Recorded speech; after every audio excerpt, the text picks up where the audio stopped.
Oke, bismillahirrahmanirrahim. Alhamdulillah. Alhamdulillahilladzi arsala rasulahu bil huda wa dinil haqq liyuzhirahu 'ala dinihi wa kafa bisyahida. Asyhadu an la ilaha illallah wa asyhadu Muhammadar rasulullah nabiyyi ba'dah ma ba'du. Rabbi shrah li sadri wa yassir li amri wa hlul 'uqdatam min lisani yafqahu qawli. Ya, baiklah teman-teman ya. Saya bersyukur pada Allah Subhanahu wa taala yang telah banyak memberikan nikmatnya kepada kita semua, terutama nikmat Islam dan iman. Ya, salawat dan salam kita kepada Nabi Muhammad sallallahu alaihi wasallam ya. Karena berkat jasa-jasa beliau lah kita dapat nikmati iman dan Islam ini ya. Nah, kita pada pertemuan kita pada pertemuan yang ke-9 ya. Harusnya ke berapa sih? 10 ya. Harusnya ke-10 ya. Ini kembali kita mempelajari tentang pegadaian syariah ya, pegadaian syariah. Saya tadi lagi mau buka tapi belum terbuka sepertinya ini ya materinya.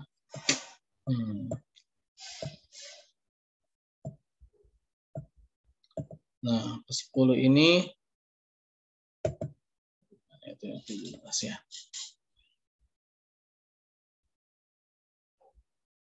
Ini nih. Bentar ya teman-teman ya. Bismillah.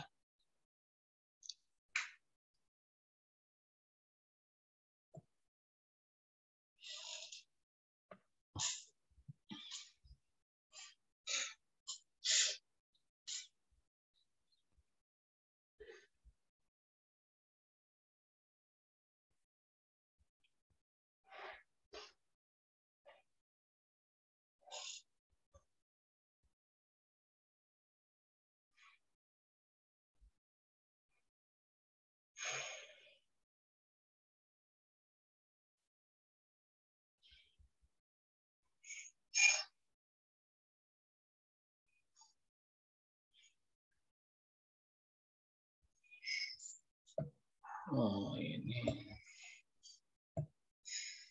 Bukan ya, ini apa nih? Skema. Oh, skema ya. Oke.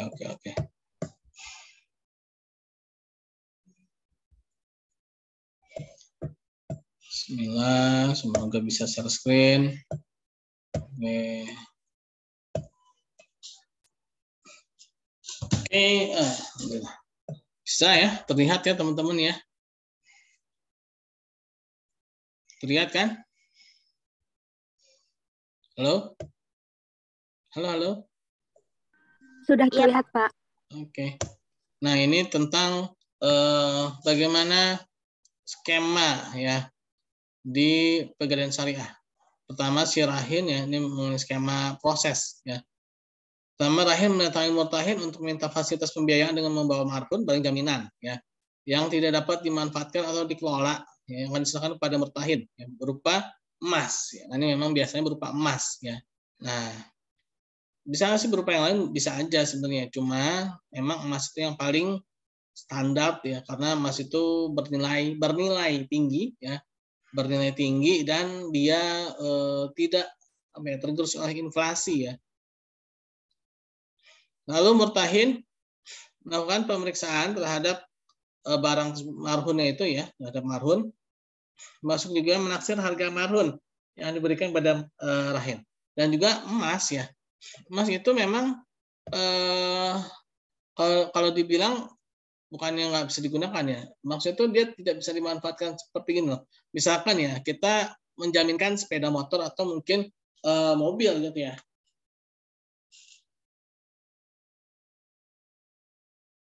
Nah, kalau motor atau mobil itu kan kalau dibilang baik dipakai atau tidak dipakai pasti ada biayanya teman-teman ya, dan juga kalau nggak dipakai itu mubazir ya. Mubazir kenapa? Karena dia itu manfaatnya di situ gitu ya. Manfaatnya itu kendaraan itu ketika dipakai gitu kan.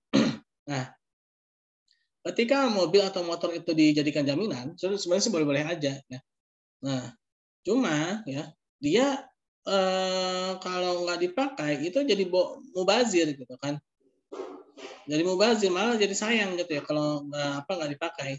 Nah, kalau emas kan apalagi kalau emas batangan ya. Kalau emas perhiasan mungkin itu juga sebenarnya sih beresiko ya, misalkan yang yang menerima gadainya misalkan menggunakannya dipakai gitu ya. Nah, itu sebenarnya sih juga beresiko kan kalau misalkan emas itu dipakai oleh yang dititipinya. Nah, sebenarnya juga itu kan nggak boleh, gitu kan nggak boleh. Nah, jadi memang emas itu menjadi sesuatu yang kalau dibilang itu standar ya dalam menjadikan jaminan.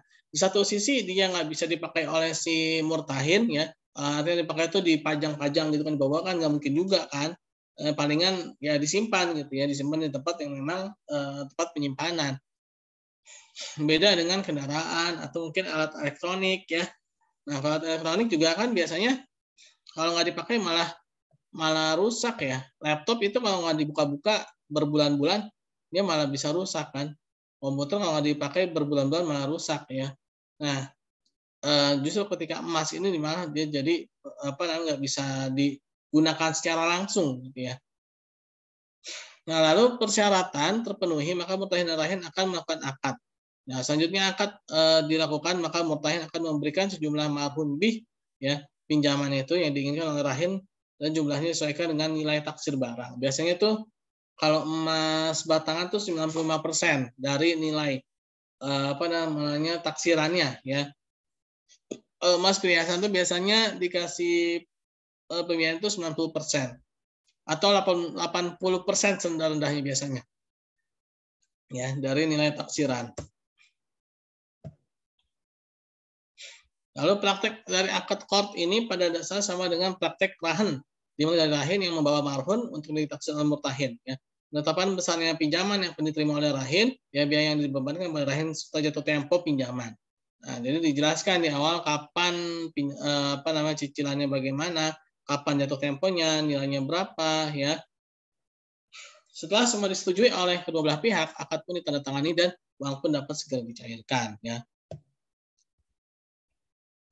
Nah, ketika kita bicara masalah gadai syariah maka dapat dua akad yaitu akad ijarah dan akad rahan. Ya. Secara apanya nih? Secara klasiknya ya. Klasiknya jadi rahan itu ya dia akad rahan gitu loh. Walaupun ada yang bilang rahan itu adalah gabungan dari akad wadiah dan akad qard ya, akad qardul hasan ya dan wadiah. Tapi ada juga yang bilang ya namanya rahan ya rahan gitu ya. Waktu itu saya pernah ketemu ya GM-nya PT Pegadaian Syariah Persero itu yang GM yang dulu ya. Yang sekarang saya belum ketemu lagi ya. Padahal itu saya sering ketemu oleh GM-nya Pegadaian Syariah ya. Yaitu Pak Rudi Yusuf dulu ya. Sekarang Pak Beni Martina Maulan ya GM-nya. Nah, dulu saya pernah ketemu sama Pak Rudi Yusuf ya. Pak Beni saya belum ketemu ya.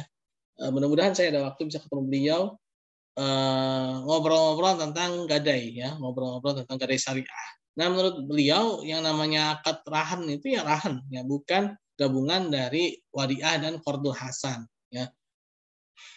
Nah, ada juga yang bilang rahan itu ya ijarah ya, sewa ya. Nah, adanya ujroh ya, adanya upah sewa ya. Nah, menurut Syafi Antonio ijarah adalah akad pemindahan hak guna. Hak guna itu manfaatnya aja ya. Nah, melalui pembayaran upah atau sewa ya tanpa diikuti dengan pemindahan kepemilikan.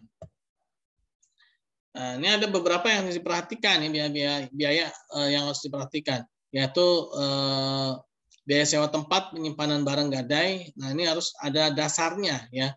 Dasarnya tarif jasa simpanan yaitu nilai taksiran barang jaminan yang digadaikan ya. Terus juga perhitungan tarif jasa simpanan dimaksud yaitu pelipatan 5 ya bisa 5 hari atau 10 hari ya. Nah, tarif jasa dihitung misalkan per 5 hari ya menurut Ali ya tahun 2008 ya. Sebenarnya sih ini bisa berubah ya, bisa berubah. Ini bukan sesuatu yang sabit ya. Sabitoh atau sesuatu yang saklek ya, bukan. Ini adalah mutaghayyirat ya. Tagrir ya, mutaghayyirah yaitu sesuatu yang fleksibel ya. Nah, sesuatu yang fleksibel. Nah, ada hal-hal yang harus dijelaskan juga yaitu mengenai perhiasan. Nah, ini ya tadi ya. Jika marhun ditebus sebagai barang jaminan, maka dikenakan tarif jasa simpanan sebesar Rp 90 per 10 hari masa penyimpanan. Ini contoh aja ya Rp 90 ya. Kalau sekarang kayaknya nggak ada. Lalu barang elektronik, barang rumah tangga dan semacamnya diambil tarif sales itu Rp 95 per 10 hari. Jadinya di sini kalau berupa barang elektronik dia lebih mahal ya. Artinya apa?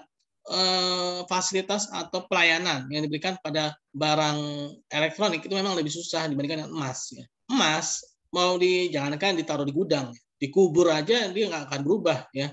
Emas itu mau dikubur berpuluh-puluh tahun itu tetap jadi emas, kecuali emas Karyo dan emas Parto ya. Nah ya itu baru berubah ya tulang belulang ya. Tapi kalau emas murni itu nggak akan berubah ya. Makanya fasilitas penyimpanannya itu dia lebih murah ya, karena ya taruh gitu aja nggak akan berubah kok. Emas tetap jadi emas.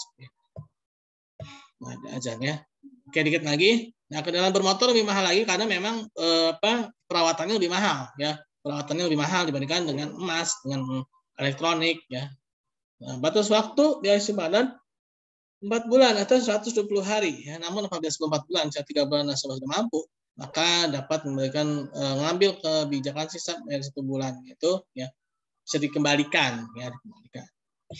Contoh aja tadi yang 400.000 nih dibayar nih kan, ternyata 3 bulan dibayar, nah berarti balik lagi 100.000-nya. Ya, itu suatu yang fleksibel ya, suatu yang fleksibel, bisa 500.000, bisa 600.000 ya, ada hitungannya ya, suatu yang fleksibel. Nah ini rumus biaya ijaroh ya, yaitu taksiran per 10.000 dikali tarif dikali jangka waktu per 10 ya. Nah, jadi seperti itu ya.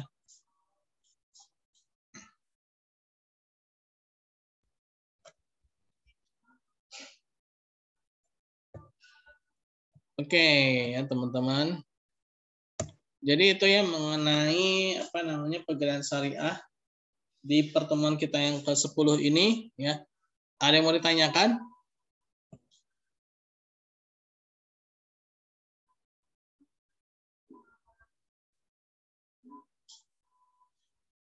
Ada yang mau ditanyakan teman-teman?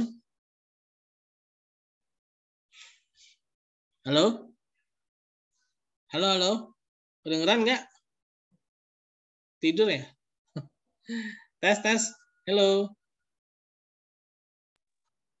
Iya, Pak. Hadir, Pak. Oke, ada yang mau ditanyakan nggak?